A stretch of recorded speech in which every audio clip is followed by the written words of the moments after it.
ನಮಸ್ತೆ ವೀಕ್ಷಕರೇ, ಉತ್ತರ ಕರ್ನಾಟಕದ ಅಡುಗೆ ಮನೆಗೆ ಸ್ವಾಗತ. ಇವತ್ತು ನಾನು ಮಾಡಿ ತೋರಿಸುವ ಅಡುಗೆ ಉತ್ತರ ಕರ್ನಾಟಕದ ಸ್ಪೆಷಲ್ ಲಟ್ಟಿಸಿ ಮಾಡುವ ಜೋಳದ ರೊಟ್ಟಿ. ಉತ್ತರ ಕರ್ನಾಟಕದ ಸ್ಪೆಷಲ್ ಜೋಳದ ರೊಟ್ಟಿ ಮಾಡಲು ಬೇಕಾಗಿರುವ ಸಾಮಗ್ರಿಗಳು: ಮೊದಲನೇದಾಗಿ 1 ಕಪ್ ಜೋಳದ ಹಿಟ್ಟು. ಉತ್ತರ ಕರ್ನಾಟಕದ ಸ್ಪೆಷಲ್ ಲಟ್ಟಿಸಿ ಮಾಡುವ ಜೋಳದ ರೊಟ್ಟಿಯ ವಿಧಾನ ನಾನು ಮಾಡಿ ತೋರಿಸುತ್ತೇನೆ. ಮೊದಲಿಗೆ 1 ಕಪ್ಪು ಹಿಟ್ಟನ್ನು ತೆಗೆದುಕೊಳ್ಳಿ. ನಂತರ ಒಂದು ಪಾತ್ರೆಯಲ್ಲಿ ನೀರನ್ನು ಹಾಕಿ ಕುದಿಸಿಕೊಳ್ಳಿ.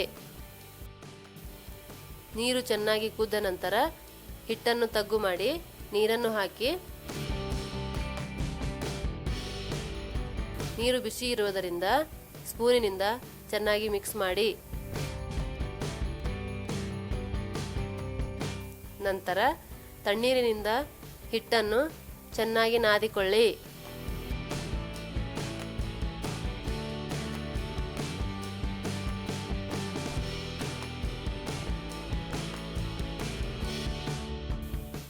ಬಿಸಿ ನೀರು ಹಾಕುವ ಉದ್ದೇಶ ಜೋಳದ ಹಿಟ್ಟು ನಮಗೆ ಜಿಗಿಟು ಬರಲಿ ಎಂದು ಹಾಕುತ್ತೇವೆ.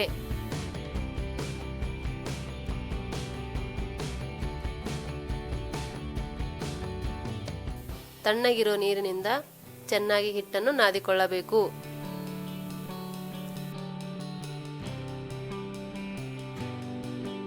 ಹಿಟ್ಟು ಸ್ವಲ್ಪ ಗಟ್ಟಿಯಾಗಿ ಇರಲಿ, ಯಾಕೆಂದರೆ ಅದು ನಾವು ಲಟ್ಟಿಸುವಾಗ ಬೆಳ್ಳುಣಿಗೆಗೆ ಅಂಟಬಾರದು ಎಂದು ಸ್ವಲ್ಪ ಗಟ್ಟಿಯಾಗಿ ನಾದಿಕೊಳ್ಳಬೇಕು.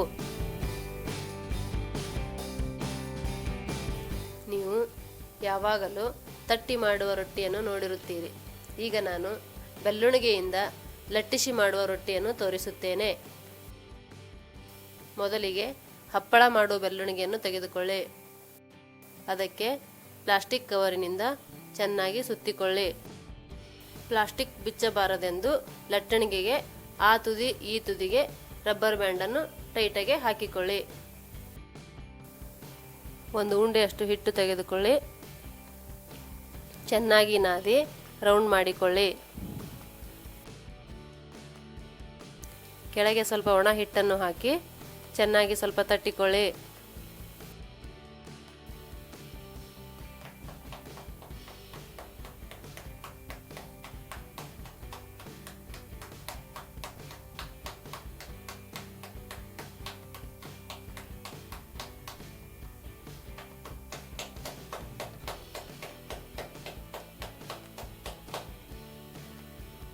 ಈಗ ಲಟ್ಟುಣಿಗೆಯಿಂದ ನಿಮಗೆ ಎಷ್ಟು ತೆಳ್ಳಗೆ ಬೇಕು ಅಷ್ಟು ತೆಳ್ಳಗೆ ಲಟ್ಟಿಸಬಹುದು.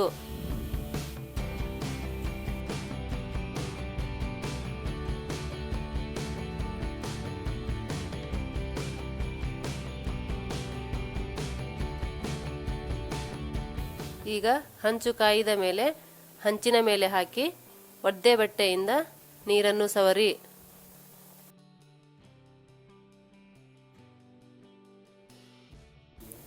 ಈಗ ಎರಡೂ ಬದಿ ಬೇಯಿಸಿಕೊಳ್ಳಿ.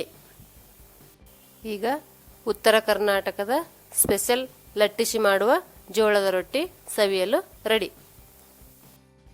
ಜೋಳದ ರೊಟ್ಟಿ ಯಾವುದಾದರೂ ಪಲ್ಯ ಜೊತೆಗೆ ಅಥವಾ ಮೊಸರು ಚಟ್ನಿ ಜೊತೆಗೆ ತಿಂದರೆ ಚೆನ್ನಾಗಿರುತ್ತದೆ.